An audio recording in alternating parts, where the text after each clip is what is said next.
Hey Jade, my name is Erin. I'm with Duff Digital Marketing, and you had spoken with my partner and husband Rob on Facebook. So, as promised, I am shooting you this short video just to give you a few tips on how to help grow your business online. And I will keep this short, but if by the end of the video you can tell that that is certainly something that we specialize in, and that's something you're interested in doing for your business, please reach out to us and we can chat. And if not, no worries. I hope you're able to take these tips I'll give you and put them into action. The only thing I do ask, if you don't mind, would just be to give me some feedback on this video and let me know if it was helpful. But we will get started. The three things we'll be going over are going to be content, citations, and backlinks. So first up is going to be content. And with your site, since it is an Etsy site and you're selling products on it, you don't necessarily have to have just paragraphs upon paragraphs of content. Now, Google does like words, and on a regular site, they usually want to see about 1,500 words. But since you're selling products, you can actually use your product descriptions toward that 1,500 word count. And that's also another place that you can add in keywords, which would certainly be my suggestion, would be to kind of go through what you have and look for places where you can add in more of those keywords. That helps out a tremendous amount when you're trying to get ranked, on Google. And with this kind of site, since it is an Etsy site, it is a little bit harder for you to control kind of the back end of things. So if you want to stick with Etsy, I know a lot of people love Etsy, which is totally fine. But another thing that you could do is just make your own website, or have someone else make your own website where you can sell your products. That way you kind of have control over the back end of things, how much content you have, how you're selling your products, and then you'll kind of have control over those other two components that we're going to be talking about later in the video as well. But you have absolutely beautiful, beautiful jewelry. I love it. It is so interesting and different. And I just love the style of it. It's fantastic. But definitely go through things and look for places where you can integrate in those keywords, because that will help out a tremendous, tremendous amount.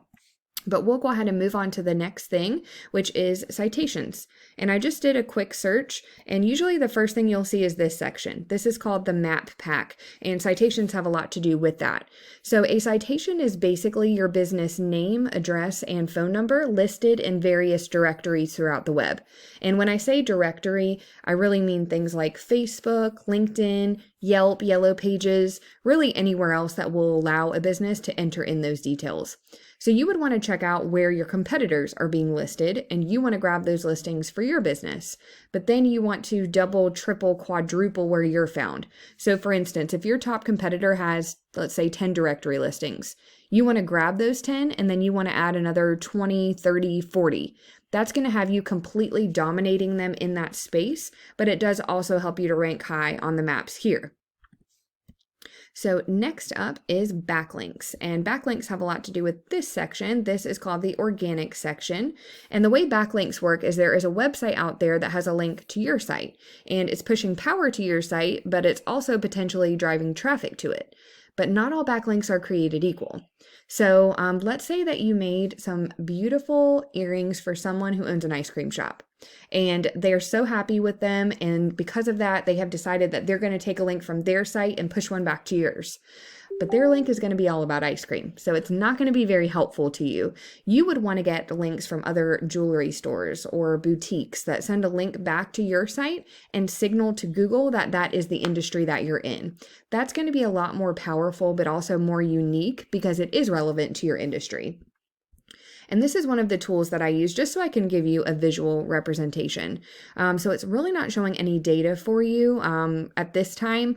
Like I said, with an Etsy store, it's going to be a little bit harder to kind of get these things going on the back end. But here is one of the top competitors in our area, and it's showing currently they have 83 referring domains, which are giving them 217 backlinks, getting them found for 160 keywords, and that's driving about 127 people to their site per month.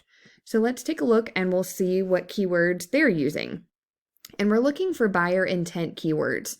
That's really anything someone is going to think to type into the search bar when they're looking for your services. So let's see here. So, boutiques in Greensboro, NC. This is a great one. It's listing the service or the industry, and then it's listing the specific location that they are trying to target. Now, when you have a physical location where someone actually needs to walk in to purchase things from you, you would want to definitely target that specific location. But since you're selling your products online, you can target the entire United States if you want to. That's completely up to you. But you aren't inhibited by any one location with the way that you're doing things. Let's see, boutiques Greensboro, NC. So they're using a lot of that, which, as you can see, this one, the only difference, it just has the word in, but you can use variations of the same word or phrase and it'll still count as a whole new keyword for you. And I'm certainly not going to bore you and have us go through all of these keywords, but I do hope that at least kind of gives you an idea of the types of things you would want to integrate into your content. And truly, in order to beat out your competition, you just want to make sure that you're being found in a lot of the same places they are. But as we spoke about earlier, also making sure that you're always adding on to that. That way you're far surpassing your competition. And that's the kind of thing that gets you on that first page of Google. But that is all that I have for you today, Jade. I do hope that this video was helpful. And if you'd like to have any more information about Depth Digital Marketing and how we can help grow your business via your online presence, please contact us. We would love to talk to you. But thanks again for your time and you have a great rest of your day.